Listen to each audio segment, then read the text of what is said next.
अस्सलाम वालेकुम नाजरीन, आप देख रहे हैं INN चैनल। मैं हूं शेख अहमद अली। इस न्यूज़ बुलेटिन में आइए नज़र डालते हैं दिन भर की बड़ी खबरों पर।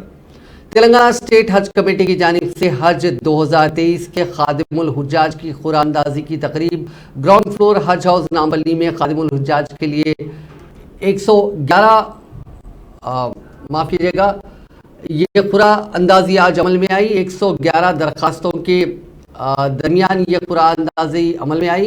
सदर नशीन तेलंगाना स्टेट हज कमेटी मोहम्मद सलीम की ज़ेर सरपरस्ती मुनक़िद होने वाली इस तकरीब में सदर नशीन तेलंगाना स्टेट वक्फ बोर्ड मोहम्मद मसीहुल्लाह खान और दीगर कायदीन व आला ओहदेदारों की मौजूदगी में खादिमुल हुज्जाज की खुरान अंदाजी अमल में आई। इस मौके पर मोहम्मद सलीम ने खादिमुल हुज्जाज को तलकीन की कि वो आज़मीन हज की खिदमत के लिए मुंतखब हुए हैं। आज़मीन हज की सदक़े दिल से खिदमत करें और आज़मीन की दुआएं लें। खासकर ऐसे आज़मीन हज जो ज़ईफ़ुल उम्र 70 बरस से ज़ायद है, उनका खास ख्याल रखें। खादिमुल हुज्जाज के 111 अहल उम्मीदवारों को खुरानंदाजी में शामिल किया गया और 15 खादिमुल हुज्जाज का इंतखाब अमल में आया।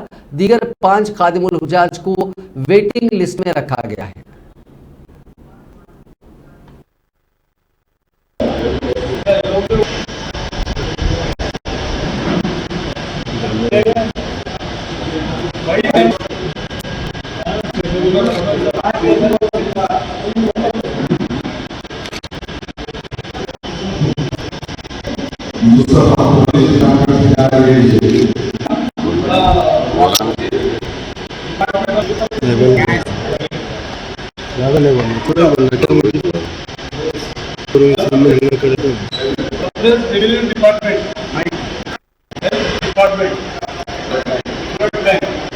ब्लड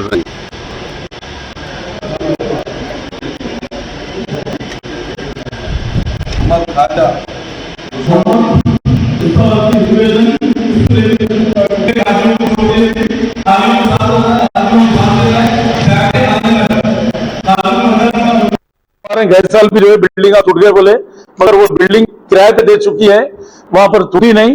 यहाँ पर धोखा दे रहे लोग। हम उसके लिए जो है ना, हम खामोश नहीं बैठेंगे। हम सीएम साहब को भी ऑलरेडी लेटर चलेगा हमारा, गवर्नमेंट के थ्रू एम्बेसी को ये करेंगे। हम लोग एम्बेसी से वहां पर मॉनिटर करके जो है ना, क्यों प्रॉब्लम हो रहा है, क्योंकि जो निजाम रुबात है वो खिदमत के लिए जो ना निजाम रखे गए, उसको जो है ना ये लोग पैसा उसका किराए पे देके उसका पैसा यूज कर रहे हैं। हम इसको नहीं छोड़ेंगे, हम इसको, क्योंकि निजाम रुबात जो है वफ करेगी। ये जो है ना कौम की खिदमत के लिए हम करके गए, तो बीच वाले जो गेम खेल रहे हैं, हम हसन शरीफ को इनको जो है ना, हम बिल्कुल यहाँ भी पुलिस में भी बोले तो कंप्लेंट करेंगे, वहां पर भी कंप्लेंट करेंगे वहां की गवर्नमेंट ने, क्योंकि जो हरकत हुई है अच्छी हरकत नहीं है। ऐसा हमको बोले कि बिल्डिंग टूट गए, मगर मेरे पास उसके क्लिप भी है यहाँ पर कि बिल्डिंग जो है ना किराए पे दी हुई है वहां। तो इसको खामोश नहीं बैठेंगे हम। हमारे केसीआर साहब के थ्रू गवर्नमेंट को एम्बेसी को जो है हम लोग पूरा आवाज केसीआर साहब का लेटर भी बयान लगाएंगे। और होम मिनिस्टर साहब से भी मेरी अपील है कि आप भी इसकी पूरा हेल्प करके जो है ना, यहाँ से सऊदी तक जो है इसको किस तरीके से हम लोग ये हासिल करना है, इसकी पूरी कोशिश करेंगे। क्योंकि अभी भी हम बात कर रहे थे, तो फोन लिफ्ट करने तैयार नहीं है रुबात के लिए, मगर इंशाल्लाह हम लोग 2 मार्च से हो सकता है, ईद के बाद इमीडिएट जो है ना निजाम के रुबात के जो सेक्रेटरी खान फैज खान साहब को हम बात करें, उन्होंने बोले एक मीटिंग करके अपन सीरियस एक लेटर लिखेंगे वहां की गवर्नमेंट को, बोले इंशाल्लाह ताला वो भी करेंगे हम। और हाजियों को हमारे से जो हो सकता, हमारी गवर्नमेंट से जो सहूलत दे सकते हैं, केसीआर साहब की गवर्नमेंट से हम लोग सब मिलकर जो ना एक हाजियों को तकलीफ नहीं होना बोल के हम लोग काम करेंगे इंशाल्लाह ताला। हमारे से जो हो सकता है बराबर हमारी टीम पूरी मिलके जो है, वक्फ बोर्ड के चेयरमैन, हमारे मेंबर्स, मिनिस्टर्स, सब गवर्नमेंट, हम लोग सब मिलके टीम वर्क करके अच्छा काम करेंगे। या बिल्डिंग में भी जो है इंशाल्लाह ताला जो भी प्रॉब्लम है वो भी 1 आध महीने के अंदर वो भी सब खत्म हो जाएगा इंशाल्लाह। जो भी पानी का है, कोई भी चीज है, हम लोग नीटनेस करके कलर वलर भी कराना है, तो सब चीज इंशाल्लाह ताला रूमों में वगैरह वक्फ बोर्ड की तरफ से भी हम लोग पूरा एक करके, अल्लाह चाहे तो जो है हाजियों पर सुकून यहाँ से रवाना करेंगे। फूड का टेंडर और हमारे ये टेंट वगैरह जो डालते हैं, एसी टेंट डालेंगे हफ्ते भी, तो सब हर चीज का टेंडर रहेगा, वो भी ओपन रहेगा। हम लोग सब मेंबर्स वगैरह हम लोग सब बैठ के ये टेंडर को बुलाएंगे। हम लोग ओपन टेंडर रहेगा, किसी को छुपा के किसी को अलग करके नहीं, पूरे मेंबर्स को भी बुलाएंगे, हमारे चेयरमैन साहब, हम लोग और ऑफिशियल जितने लोग हैं सब बैठ के हम लोग। रियासती वजीर दाखिला मोहम्मद महमूद अली ने दावा किया है कि रियासत तेलंगाना की पुलिस स्टेशन की इमारतें किसी भी कॉरपोरेट दफातर से कम नहीं हैं, जबकि तश्कील तेलंगाना से पहले पुलिस स्टेशन की इमारतें खस्ता हाली का शिकार थीं। वजीर दाखिला ने चाशुम्बे को जिले रंगारेड्डी के नंदीगामा और चिवल्ला पुलिस स्टेशनों की इमारतों का इफ्तिताह करते हुए ये बात कही। उन्होंने कहा कि तेलंगाना की मुतहरिक पुलिस अपनी फर्शनासी के अलावा समाजी खिदमात में बढ़ चढ़ कर हिस्सा ले रही है, मुल्क भर में कहीं भी नजर नहीं आती, इसीलिए तेलंगाना पुलिस को मुल्क भर में एक खास मकाम हासिल है। उन्होंने कहा कि तेलंगाना में कॉर्पोरेट सतह की पुलिस स्टेशनों की इमारतें तामीर की जा रही हैं, जिसमें आवाम की सहूलियात के लिए तमाम इंफ्रास्ट्रक्चर फराहम किया गया है। तेलंगाना पुलिस फ्रेंडली पुलिसिंग के लिए मुल्क भर में अहम मकाम रखती है। क़याम तेलंगाना के बाद से तेलंगाना पुलिस ने आवाम के साथ बेहतर ताल्लुकात पैदा करते हुए उनके मसाइल को हल करने में कामयाबी हासिल की है।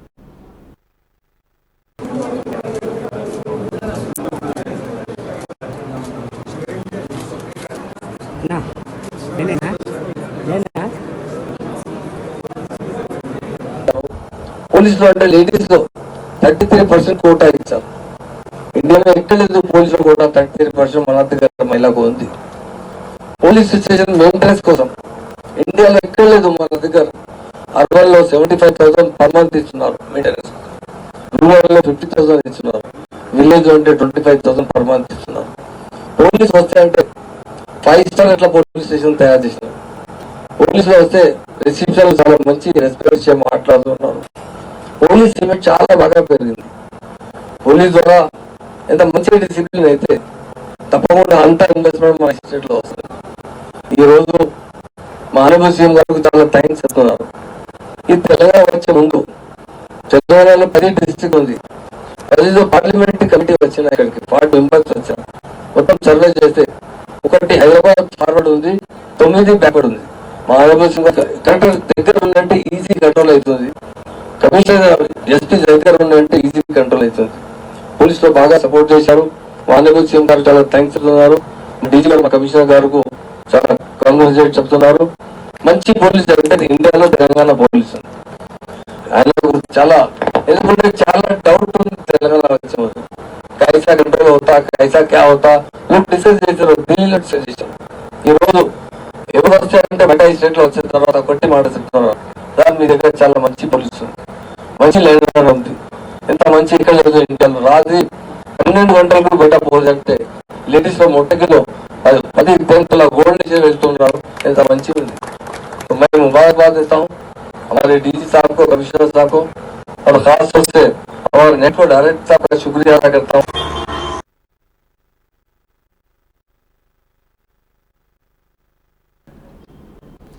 वजीर बरकी जगदीश रेड्डी ने आज कांग्रेस और बीजेपी के कायदीन को रियासत में सरकारी मुलाजिमतों पर तकर्रुरात से मुतालिक खुलेआम मबाहिस का चैलेंज किया। सूर्यापेट में जिला परिषद चेयरपर्सन दीपिका, राज्यसभा के रुकन बिलिंगिया यादव, रुकन असेंबली जी किशोर और दूसरों के साथ मीडिया से बात करते हुए जगदीश रेड्डी ने कहा कि गुज़िश्ता 10 साल के दौरान कांग्रेस और बीजेपी ज़ेर इख्तियार वाली रियासतों में किसी भी रियासत में 10,000 से ज़ायद सरकारी मुलाजिमतों पर तकर्रुरात नहीं हुए। इसका वो दावे के साथ सबूत पेश कर सकते हैं। जबकि तेलंगाना में केसीआर हुकूमत ने अपनी पहली मियाद में 5 साल के दौरान जायद 1,35,000 से जायद सरकारी मुलाजिमतों पर तकर्रुरात किए और दूसरी मियाद में मजीद 90,000 जायदादों पर तकर्रुरात का अमल शुरू किया, जिनमें कई हज़ार जायदादों पर तकर्रुरात मुकम्मिल हो गए। जगदीश रेड्डी ने कहा कि 10 साल के दौरान केसीआर हुकूमत ने 2 लाख से जायद सरकारी मुलाजिमतों पर तकर्रुरात के इक़दाम किए, जिसकी मुल्क भर में मिसाल नहीं मिलती। ఈ 9 నెలల్లోనే లక్షలాది మంది యువకులు నిరుద్యోగులు కాలేదు. ఇవాళ 30 ఏళ్ళు, 40 ఏళ్ళు, 50 ఏళ్ళు నిండిన వాళ్ళు చాలా మంది ఖాళీ ఉన్నారు అని అంటే వాళ్ళు కాంగ్రెస్ కాలంలోనే వయోజనులు అయ్యారు. కాంగ్రెస్ కాలంలోనే వారందరూ కూడా డిగ్రీలు పట్టాలు పొంది ఉన్నారు. వాస్తవానికి తెలంగాణ ప్రభుత్వం వచ్చిన తర్వాత ఈ దేశంలో ఎవరు చేయలేనన్ని ఉద్యోగ అవకాశాలు కల్పించింది కేసీఆర్ గారి ప్రభుత్వం. మేము ఒకటే ఛాలెంజ్ చేస్తూ ఉన్నాం, తొమ్మిదేళ్ల కాలంలో తెలంగాణలో 1,32,000 పైగా ప్రభుత్వ ఉద్యోగాలను మేము ఇచ్చినాం. మేము వాళ్ళందరినీ కూడా మార్చేయడానికి సిద్ధంగా ఉన్నాం. మీరు కాంగ్రెస్ కావచ్చు, బీజేపీ కావచ్చు, చింతించి ఎగిరి దునుకుతున్న మీరు మీ రాష్ట్ర ప్రభుత్వాల ఆధ్వర్యంలో ఎక్కడైనా ఒక 10,000 ఉద్యోగాలు ఇచ్చింది చూపిస్తారా? భారతదేశంలో మీ అధికారంలో చాలా రాష్ట్రాలు ఉన్నాయి. तेलंगाना प्लानिंग बोर्ड के नायब सदर बी विनोद कुमार ने कहा कि अवामी मसाइल की यकसोई पर तवज्जो देने के बजाय बीजेपी के कायदीन मजहब की सियासत पर तवज्जो दे रहे हैं ताकि सियासी फायदा हासिल किया जा सके। उन्होंने आज सिलसिला जिले के कोनारूपेट में जूनियर कॉलेज ग्राउंड में मुनक़िदा बीआरएस के इजलास से खिताब करते हुए कहा कि तरक्की के मामले में बीआरएस का कोई सानी नहीं है। आज तेलंगाना की तरक्की और अवामी बहबूद के काम मुल्क भर के लिए मिसाली साबित हो रहे हैं। उन्होंने कहा कि रियासत में जारी तरक्याती कामों में रुकावटें हायल करने बीजेपी के कायदीन कोशिश कर रहे हैं। इसके लिए वो हुकूमत और केसीआर को तनकीदों का निशाना बनाते हुए अवाम को गुमराह कर रहे हैं। विनोद कुमार ने कहा कि केसीआर हुकूमत ने इंतखाबात के दौरान अवाम से किए गए तमाम वादों को पूरा किया और ऐसी स्कीमों और प्रोग्रामों को भी शुरू किया जिसका केसीआर हुकूमत ने अवाम से कोई वादा नहीं किया था। रियासती वजीर प्रशांत रेड्डी ने नई दिल्ली के वसंत विहार इलाके में भारत राष्ट्र समिति के दफ्तर की नई इमारत के जारिया तामीराती कामों का मुआयना किया। ऑस्कर एंड पोनी आर्किटेक्ट्स और काम करने वाली एजेंसियों के नुमाइंदे भी वजीर मौसूफ के साथ थे। प्रशांत रेड्डी ने पूरी इमारत का मुआयना किया और कामों में पेशरफ्त के बारे में मालूमात हासिल की। उन्होंने इंजीनियरों की टीम से कहा कि वो कामों में तेजी पैदा करें और पार्टी सदर व चीफ मिनिस्टर केसीआर ने जो शेड्यूल मुकर्रर किया है उसके मुताबिक काम मुकम्मल किए जाएं। नई दिल्ली के वसंत विहार इलाके में 1100 स्क्वायर मीटर जमीन पर बीआरएस का पार्टी दफ्तर तामीर किया जा रहा है। बर्तानिया में हाल ही में फौत होने वाली एक हैदराबादी लड़की साई तेजस्वी कामा रेड्डी की बहन प्रिया रेड्डी ने वजीर इंफॉर्मेशन टेक्नोलॉजी केटी रामाराव से जज्बाती अपील की है कि वो हैदराबाद को नाश की मुंतकली में उनके खानदान की मदद करें। प्रिया रेड्डी ने एक ट्वीट करते हुए वजीर मौसूफ से मदद की ये कहते हुए ख्वाहिश की कि प्रिया रेड्डी की नाश की हैदराबाद मुंतकली के इकदामात में उन्हें मुश्किलात पेश आ रही हैं। ट्वीट में केटीआर से अपील की गई कि साई तेजस्वी कामा रेड्डी की हैदराबाद में आखिरी रसूमात की अंजामदही में मदद की जाए। वजीर मौसूफ ने इस अपील पर फौरी रद्दअमल जाहिर करते हुए अपनी ताज़ियत का इजहार किया और मुमकिना मदद का वादा किया। तारक रामाराव ने कहा कि उनके दफ्तर की टीम मकामी बरतानवी डिप्टी हाई कमिश्नर की टीम के साथ काम करेगी ताकि नाश की मुंतकली को यकीनी बनाया जा सके। बरतानिया की क्राइनफील्ड यूनिवर्सिटी में एरोनॉटिक्स एंड स्पेस इंजीनियरिंग में मास्टर्स की तालीम हासिल करने वाली साई तेजस्वी का चंद दिन कबल इंतकाल हो गया था। 11 अप्रैल को वो ब्रिकिंगटन के साहिल पर गर्क हो गई थी, जिसके बाद से उसकी नाश बरतानिया के एक दवाखाने में महफूज रखी गई है। साई तेजस्वी की नाश की बरतानिया से हिंदुस्तानी मुंतकली के लिए उसके खानदान ने क्राउड फंडिंग पेज तश्कील दिया। 20,000 पाउंड जमा करने का निशाना मुकर्रर किया गया और चाशुम्बे को शाम तक 19,000 पाउंड जमा हो चुके हैं। नेशनल मेडिकल कमीशन यानी एनएमसी ने तेलंगाना हुकूमत को मुत्तला किया कि जनगांव जिला मुसक्कर में कायम किए जाने वाले मेडिकल कॉलेज के लिए एनएमसी ने मंजूरी दे दी है, जिसके बाद जिले ओहदेदारों को महकमे तिब ने क्लासेस के इंतजाम के लिए काम में तेजी पैदा करने की हिदायत दी। हुकूमत ने मेडिकल कॉलेज के लिए जनगांव जिले में 18 एकड़ अराजी अलॉट की है और मुतालिका हुकाम को कॉलेज की तामीर शुरू करने की हिदायत दी है। जिले के महकमे सेहत व तबाबत के ओहदेदारों ने पहले ही तदरीसी स्टाफ और दीगर अमले के तकर्रुर के लिए इंटरव्यू के अमल को मुकम्मल कर लिया है। हुकूमत ने पहले ही गोपाल राव को मेडिकल कॉलेज का प्रिंसिपल मुकर्रर किया। हुकाम आइंदा तालीमी साल से मेडिकल कॉलेज की क्लासेस अपनी नई इमारत में शुरू करने की तैयारियां कर रहे हैं। हुकूमत तेलंगाना ने कोविड-19 के केसेस में इजाफे के पेश नज़र एहतियाती इक़दाम के हिस्से के तौर पर चाशुम्बे से बूस्टर डोजेस देने के अमल का आगाज किया है। रियासती हुकूमत ने कॉर्बीवैक्स के 5 लाख डोजेस का इंतजाम किया, जिसे हैदराबाद की कंपनी बायोलॉजिकल ई ने तैयार किया। रियासती हुकूमत ने सरकारी कोविड वैक्सीन सेंटर्स बशमूल प्राइमरी हेल्थ सेंटर्स और अर्बन प्राइमरी हेल्थ सेंटर्स में अहल शहरियों की टीका अंदाजी के तमाम इंतजाम किए हैं।